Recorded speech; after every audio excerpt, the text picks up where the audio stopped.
obviously as an actor, you guys can portray so many different characters, which you do amazingly, both of you, all of you actually, and but it's not just acting that you invest in when you do this show like that. You have to be able to ride a horse, you have to be able to wield a sword and a shield.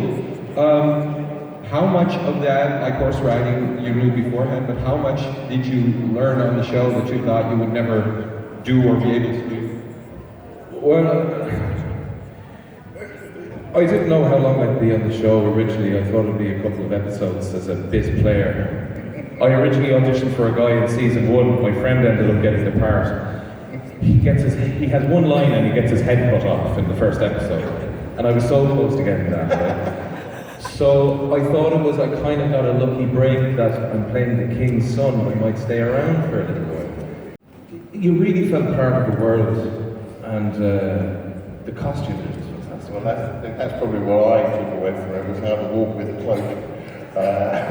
And obviously, as you can see, I've been able to get out of the costume since.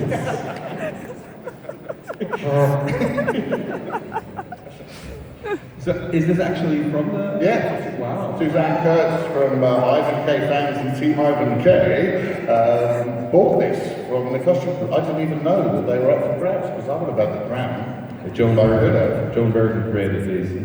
Amazing. And it's an extraordinary piece of hard work. Yeah. And Moe, what did you take from the show?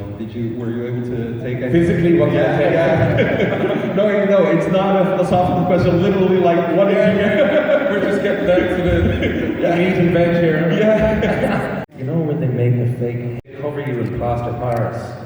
I have one of those in my house, but it's up in the attic because it's kind of creepy. Do you know?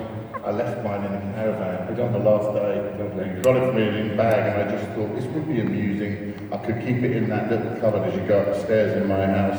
And I thought it would be quite amusing, but I also thought it would be quite irritating to have to take it home on a plane. So I've left it. I'll see it. We spent about 2 weeks together shooting the first battle at the end of season 2. Myself and Ivan, and Donald Logue was there as well.